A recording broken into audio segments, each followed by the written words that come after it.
Madame la présidente de la Cour suprême du Rwanda, Monsieur le vice-premier ministre et ministre des Affaires étrangères du Cambodge, Monsieur le ministre des Affaires étrangères et de la coopération internationale du Rwanda, Madame la ministre déléguée de la France, présidente de la conférence ministérielle, chère Éléonore, Mesdames, Messieurs à la tête des institutions francophones de la Charte, Madame la déléguée générale de l'Assemblée parlementaire de la francophonie, Madame l'administratrice, chère Caroline, distingués invités et participants. Bienvenue à cette 46e session de la conférence ministérielle de la francophonie. Je suis aujourd'hui visiblement très émue et doublement heureuse de votre fidélité à cette instance importante dans la vie de notre organisation, car vous êtes 65 États et gouvernements à avoir répondu présent ici à Kigali. Heureuse également de pouvoir vous recevoir chez moi à Kigali, où vous êtes et vous serez toujours les bienvenus. Je suis née pas très loin d'ici, à ce qui est aujourd'hui le centre hospitalier de Kigali, qui était à l'époque en construction. Il s'appelait le Pavillon. Je ne vous donnerai pas l'époque. Et je suis donc une fille du pays. Pour la première fois, le Rwanda, membre fondateur de l'OIF, pour la première fois en 55 ans, ce pays accueille une de nos hautes instances, marquant ainsi son engagement au service de la francophonie.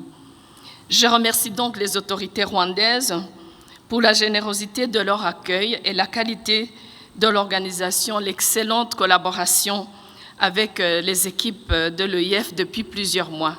Monsieur le ministre, merci beaucoup. Mesdames et messieurs, depuis la dernière CMF tenue à Paris, la ministre l'a évoqué tout à l'heure, le 3 octobre 2024, notre organisation a poursuivi sa trajectoire dynamique pour rester pertinente face à l'imprévisibilité et au caractère inédit des turbulences qui secouent le monde aujourd'hui. On reproche, et pas totalement à tort, au système multilatéral dont l'OIF fait partie, son impuissance face aux crises internationales majeures, sa déconnexion du terrain et son incapacité à contribuer à la pacification du monde. Ce modèle de coopération internationale, désormais à bout de souffle, fait place à une architecture mondiale que l'on n'arrive pas encore à définir. Et c'est pourquoi vous serez amenés, mesdames et messieurs les ministres, à débattre en huis clos demain matin du thème suivant: quelles ambitions pour l'OIF dans la recomposition du paysage international? Et je vous écouterai attentivement. Mesdames et messieurs les ministres, cette CMF, encore plus que celles qui l'ont précédée, advient sur fond de tensions politiques au sein de notre espace francophone, comme ailleurs.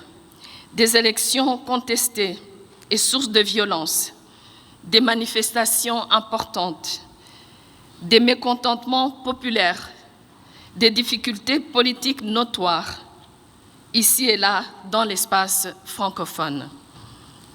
Soyons lucides, la contribution de l'OIF à la résolution de ces crises multiformes reste modeste, car nous sommes, nous, l'Organisation internationale de la francophonie, tributaires des politiques souveraines de chacun d'entre vous, de vos États et gouvernements. Et malgré ces limites, dont je suis bien consciente, et malgré le désordre international, la francophonie, enrichie de la diversité de ses membres, de sa capacité d'adaptation, de l'adéquation de ses mandats aux défis globaux, ainsi que de sa posture d'équilibre et de solidarité, d'écoute, est quand même parvenu à produire quelques résultats concrets et positifs.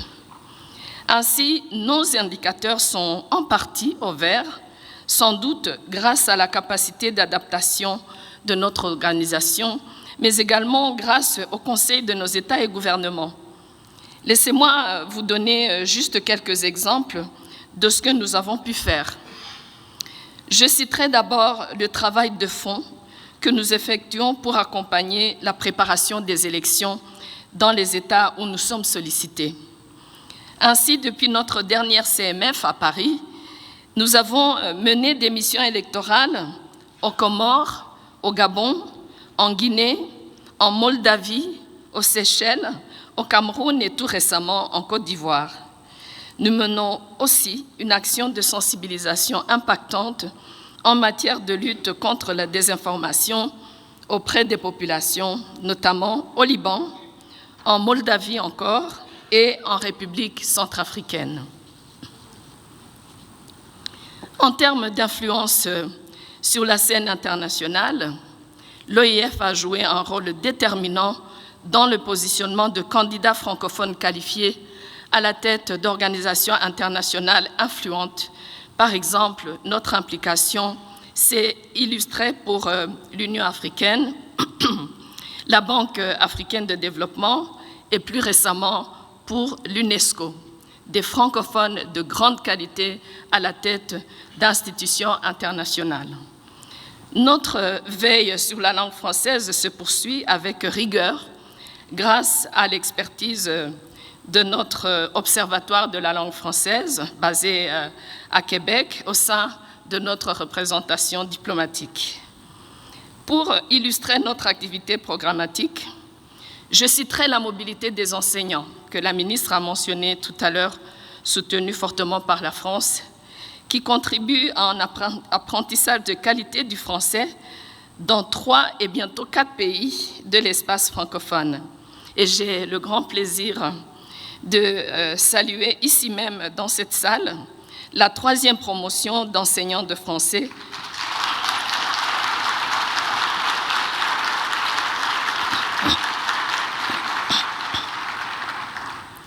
constituée de 50 enseignants issus de 15 pays de l'espace francophone qui sont ici au Rwanda dans nos écoles, qui sont venus enrichir et soutenir l'expertise, avec leur expertise, leurs homologues rwandais. D'autres sont allés au Ghana, aux Seychelles et bientôt, Monsieur le vice-premier ministre, au Cambodge.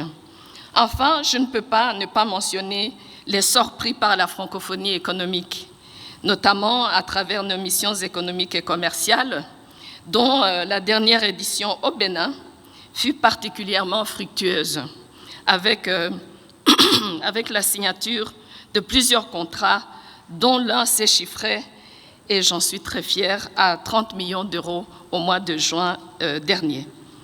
Mesdames et messieurs les ministres, vous le voyez, nous avons quelques raisons de nous réjouir. J'en viens maintenant au thème de cette CMF. 30 ans après la conférence de Beijing, la contribution des femmes dans l'espace francophone. Avons-nous vraiment pris conscience du rôle majeur que les femmes doivent jouer comme artisanes de la cohésion sociale et du vivre ensemble? Mon pays, le Rwanda, Madame la présidente de la Cour suprême l'a illustré, mon pays en sait quelque chose. Je dois ici vous faire un aveu, chaque fois que je porte le plaidoyer pour la cause des femmes, je suis stupéfaite par notre manque de clairvoyance. Ne savons-nous pas parfaitement, au-delà des discours, que le monde ne peut fonctionner sans une prise en compte pleine et juste de la moitié de sa population? Et permettez-moi d'ajouter qu'il s'agit peut-être de la meilleure moitié.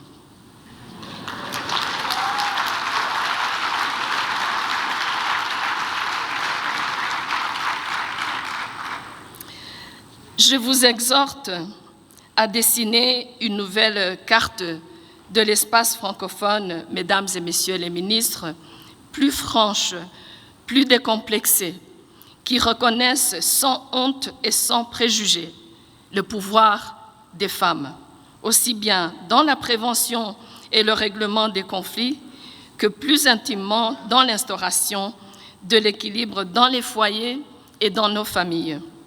Ne nous y trompons pas, le succès des femmes, la place qui leur revient est une entreprise conjointe avec vous, messieurs. Sans vous, la partition serait incomplète et la musique un petit peu inaudible. L'objectif de cette ministérielle est de renouveler l'engagement de la francophonie en faveur de l'égalité femmes-hommes en renforçant nos actions concrètes et sur ce sujet et nous donnons les moyens d'aller plus loin dans la recherche des résultats.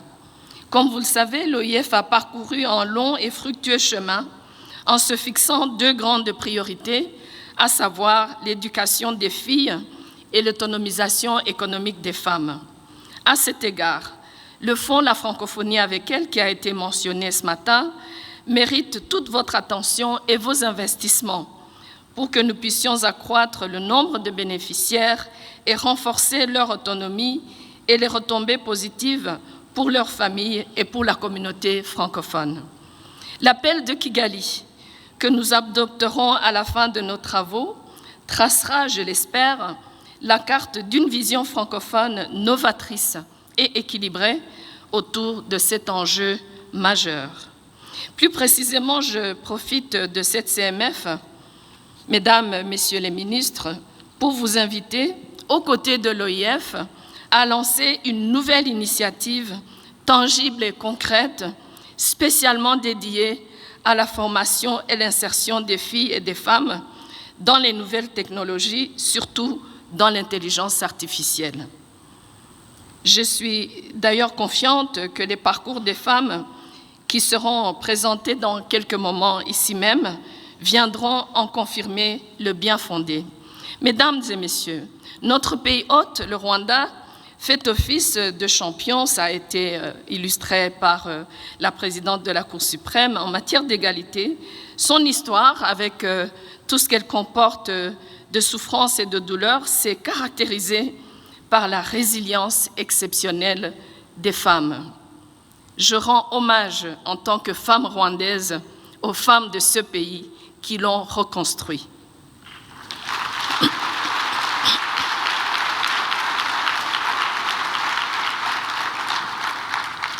Aujourd'hui, je ne peux pas m'empêcher de donner quelques statistiques. Aujourd'hui, les Rwandaises, à la première place mondiale, occupent donc 63% de sièges au Parlement. Le Rwanda affiche une parité quasi totale dans la gouvernance et les services sociaux essentiels, faisant de lui le 39e pays au monde dans l'indice global d'égalité entre les femmes et les hommes. Fait significatif, ici, dans ce pays, 5 parmi les 7 principales banques sont dirigées par des femmes jeunes, qui plus est. Enfin, plus jeunes que moi.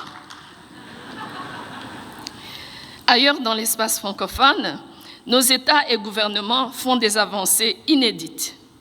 Je félicite à titre d'exemple les pays de l'Asie-Pacifique membres de notre organisation qui présentent un taux d'achèvement scolaire remarquable pour les filles à plus de 90%. Le Vietnam est précisément à un taux de 98% de filles qui achèvent le cycle d'enseignement au primaire et 87% au secondaire.